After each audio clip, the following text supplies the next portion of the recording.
السلام عليكم ورحمة الله وبركاته. أعوذ بالله من الشيطان الرجيم. بسم الله الرحمن الرحيم. كيف تكفرون بالله وكنتم أمواتا فأحياكم ثم يميتكم ثم يحييكم ثم إليه ترجعون.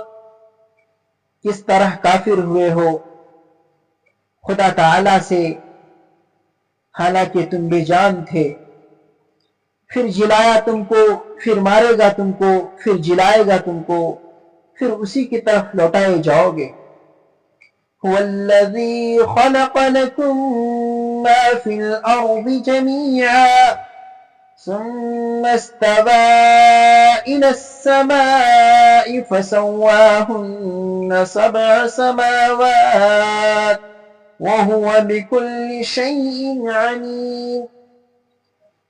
وہی ہے جس نے پیدا کیا تمہارے واسطے جو کچھ زمین میں ہے سب، پھر قصد کیا آسمان کی طرف، سو ٹھیک کر دیا ان کو 7 آسمان، اور خدا تعالی ہر چیز سے خبردار ہے. حضرات محترم،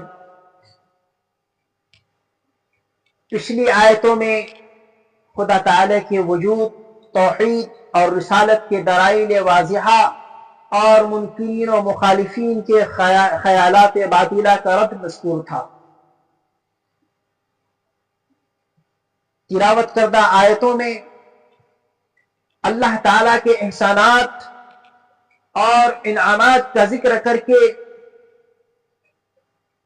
اس پر اظہار تعجب کیا گیا ہے کہ اتنے احسانات ہوتے ہوئے کیسے یہ ظالم کفر و انکار میں مبتلا ہے،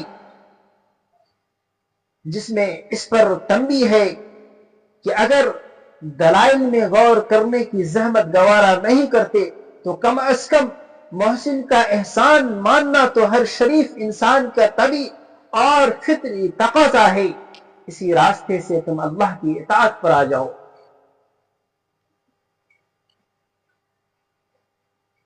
پہلی آیت میں ان مخصوص نعمتوں کا ذکر ہے جو ہر انسان کی ذات اور نفس کے اندر موجود ہیں، کہ پہلے وہ بے جان ذرات کی صورت میں تھا، پھر اس میں اللہ نے زندگی پیدا فرمائی.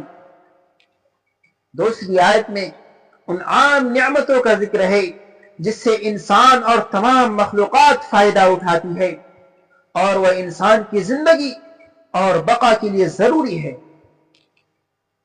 ان میں پہلے زمین اور اس کی پیداوار کا ذکر کیا گیا ہے جس سے انسان کا قریبی تعلق ہے. پھر آسمان کا ذکر ہے جن کے ساتھ زمین کی حیات اور پیداوار وابستہ ہے. کنتم امواتا فاحیاکم. اموات میت کی جمع ہے. میت مردہ اور بے جان چیز کو کہا جاتا ہے.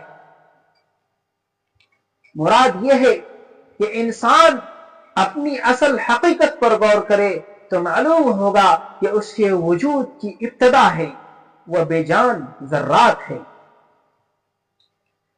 کچھ بہنے والی چیزوں میں، کچھ غذاؤں کی صورت میں تمام دنیا میں پھیلے ہوئے تھے.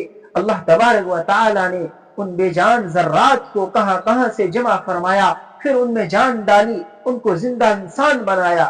یہ انسان کی ابتدائی پیدائش کا ذکر ہے. ثم یمیتکم ثم یحییکم.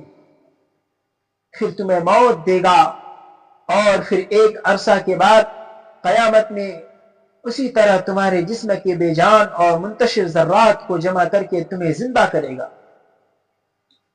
اور دوسری زندگی قیامت کے روز ہوگی. ثم الیہ ترجعون، یعنی پھر تم اس ذات پاک کی طرف واپس جاؤ گے. اس سے مراد حشر و نشر اور قیامت کا وقت ہے. اس آیت میں موت کو بھی نعمتوں کے فہرست میں شمار اس لیے کیا گیا ہے کہ یہ دنیا کی موت دروازہ ہے اس دائمی زندگی کا جس کے بعد موت نہیں۔ اس لحاظ سے یہ موت بھی ایک نعمت ہے۔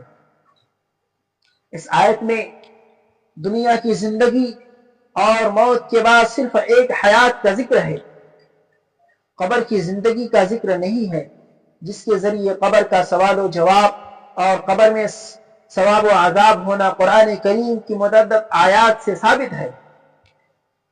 اس کا ذکر نہ کرنے کی وجہ یہ ہے کہ برزخی زندگی اس طرح کی زندگی نہیں ہے جو انسان کو دنیا میں حاصل ہے یا آخرت میں ہوگی، بلکہ ایک درمیانی صورت مثل خواب کی ہے۔ اس کو دنیا کی زندگی کا تکمیلہ بھی کہا جا سکتا ہے اور آخرت کی زندگی کا مقدمہ بھی، اس لیے کوئی مستقل زندگی نہیں ہے۔ هو الذي خلق لكم ما في الارض جميعا، اس ایک لفظ میں تمام نعمتوں کا اجمال آ گیا جو دنیا میں کسی انسان کو حاصل ہوئی ہے یا ہو سکتی ہے، کیونکہ انسان کی غذا، لباس، مکان اور دوا اور راحت کا کل سامان زمین ہی کی پیداوار ہیں۔ اس سے معلوم ہوا کہ دنیا کی کوئی چیز ایسی نہیں ہے جس سے انسان کو کسی نہ کسی حیثیت سے فائدہ نہ پہنچتا ہو، خواہ یہ فائدہ دنیا میں استعمال کرنے کا ہو یا آخرت کے لیے عبرت و نصیحت حاصل کرنے کا ہو۔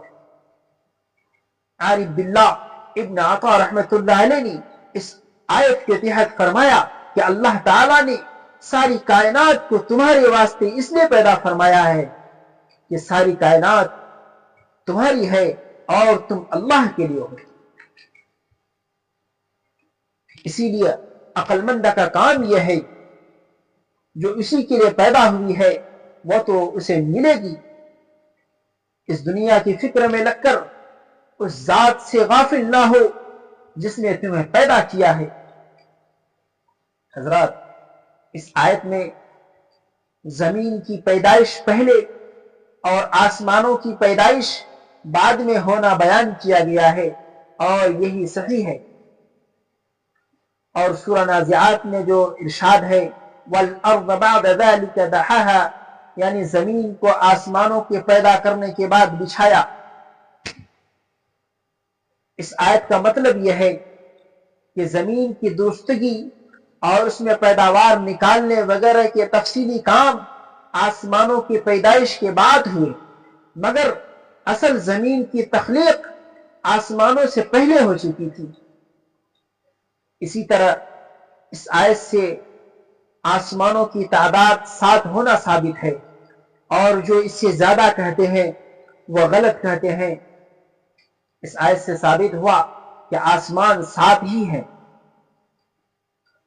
خلاصہ کلام یہ ہے کہ ان 2 آیتوں میں اپنی انعامات کو ذکر کر کے ناشکری سے بچنے اور شکر گزار بندہ بننے کا حکم دیا گیا ہے۔